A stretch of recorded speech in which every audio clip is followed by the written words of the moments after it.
Hello hi ಎಲ್ರಿಗೂ ನಮಸ್ಕಾರ. ಮಜಾ ಮಾಡಿ ಪೃಥ್ವಿ ಯೂಟ್ಯೂಬ್ ಚಾನಲ್ಗೆ ಎಲ್ಲರಿಗೂ ವೆಲ್ಕಮ್. ಇದು ನನ್ನ ಫಸ್ಟ್ ವ್ಲಾಗಿಂಗ್ ವಿಡಿಯೋ. ಈಗ ನಾವು ಹೊರಟಿರೋದು ಧರ್ಮಸ್ಥಳದಲ್ಲಿ ಮಂಜುನಾಥನ ದರ್ಶನ ಮಾಡ್ಕೊಂಡು ಅಲ್ಲಿಂದ ನಾವು ಧರ್ಮಸ್ಥಳದಿಂದ ಒಂದು ಸ್ವಲ್ಪ ದೂರದಲ್ಲಿರ್ತಕ್ಕಂತಹ ಒಂದು 22 ಕಿಲೋಮೀಟ್ರ್ ದೂರ ಆಗುತ್ತೆ. ಅಲ್ಲಿಂದ ಇರ್ಮೈ ಫಾಲ್ಸ್ ಅಂತ ಇದೆ. ಆ ಇರ್ಮೈ ಫಾಲ್ಸಿಗೆ ಹೋಗ್ತಾ ಇದ್ದೀವಿ. ಹೋಗ್ತಾ ಟ್ರೆಕ್ಕಿಂಗ್ ರೋಡ್ ಇದು.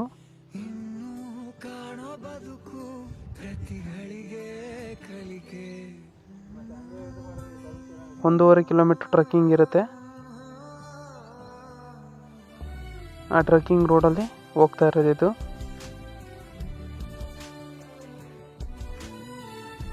ಅದು ಹೋಗೋಕ್ಕಿಂತ ಅಂದರೆ ಇರ್ಮೈ ಫಾಲ್ಸು ಮೇಯ್ನ್ ಫಾಲ್ಸ್ಗೆ ಹೋಗೋಕ್ಕಿಂತ ಮುಂಚೆ ಈ ಚಿಕ್ಕದೊಂದು ಫಾಲ್ಸು ಸಿಗುತ್ತೆ. ಎಷ್ಟೋ ಜನ ಇದನ್ನು ನೋಡ್ಕೊಂಡು ವಾಪಸ್ ಹೋಗಿದ್ದಾರೆ. ನಾವು ತಪ್ಪು ಮಾಡಲಿಲ್ಲ, ಹಂಗೆ ಮುಂದಕ್ಕೆ ಹೋಗ್ತಾ ಇನ್ನೊಂದು ಸ್ವಲ್ಪ ದೂರ ಟ್ರೆಕ್ ಮಾಡಿ ಇದು ಇರ್ತಕ್ಕಂಥದ್ದು ಒಂದು ಪ್ರೈವೇಟ್ ಪ್ರಾಪರ್ಟಿನಲ್ಲಿ. ಹಂಗಾಗಿ ಆ ಪ್ರೈವೇಟ್ ಪ್ರಾಪರ್ಟಿ ಓನರು ಒಂದಿಷ್ಟು ಅಂತ ಫೀಸ್ನ ಕಲೆಕ್ಟ್ ಮಾಡ್ಕೊತಾರೆ. ಅಂದರೆ ಪ್ರತಿಯೊಬ್ಬ ಪರ್ಸನ್ಗೆ 50 ರೂಪಾಯಿ ಅಂತ ಕಲೆಕ್ಟ್ ಮಾಡ್ಕೊತಾರೆ. ನಾವು ಹೋಗಿದ್ದು ಟೋಟಲ್ 7 ಜನ. ಇದು ಸೀದಾ ಟ್ರೆಕ್ಕಿಂಗ್ ರೂಟು.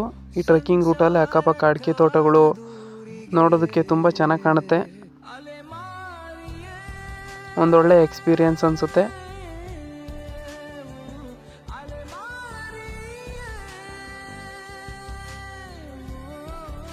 ನೋಡಿ ಎಷ್ಟು ಚೆನ್ನಾಗಿ ಕಾಣ್ತಾ ಇದೆ.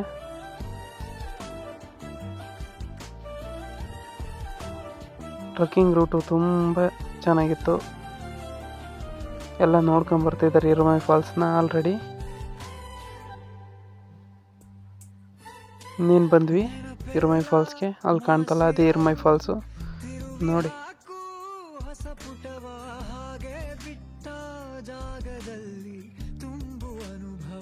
ಇದೇ ಇರ್ಮೈ ಫಾಲ್ಸ್.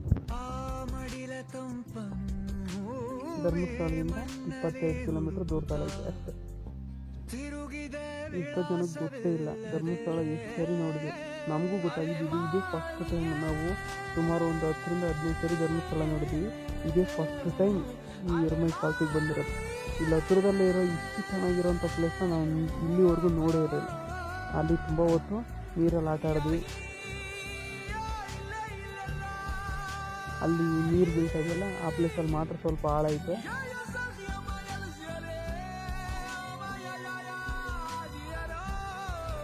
ನಮ್ಮ ಅಣ್ಣ ನಿಂತಿದ್ದಾರೆ. ಅಲ್ಲಿ ನಿಂತಿರೋರು ನಮ್ಮ ಅಣ್ಣ. ಸುಮಾರು 1-1.5 ಗಂಟೆ ಇಲ್ಲಿ ಸ್ವಿಮ್ಮಿಂಗ್ ಮಾಡ್ಕೊಂಡು ನೀರಲ್ಲಿ ಸ್ವಲ್ಪ ಎಂಜಾಯ್ಮೆಂಟ್ ಮಾಡಿ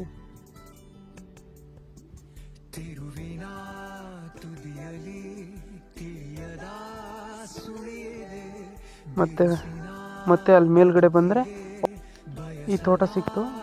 ಈ ತೋಟ ನೋಡೋದಕ್ಕೆ ಮಾತ್ರ ತುಂಬ ಚೆನ್ನಾಗಿತ್ತು. ಫಸ್ಟು ಟ್ರೆಕ್ಕಿಂಗ್ ಹೋಗ್ಬೇಕಾದ್ರೆ ಏನು ನಾವು ನೋಡಲಿಲ್ಲ. ಇಲ್ಲಿ ಮೇಲೆ ಹತ್ತಿ ಒಂದು ಈ ಕೆಳಗಡೆ ಒಂದು ರೂಟ್ ಇದೆ ನೋಡಿ. ಈ ರೂಟಲ್ಲಿ ನಾವು ಮುಂದೆ ಪಾಸ್ ಆಗ್ಬಿಟ್ವಿ.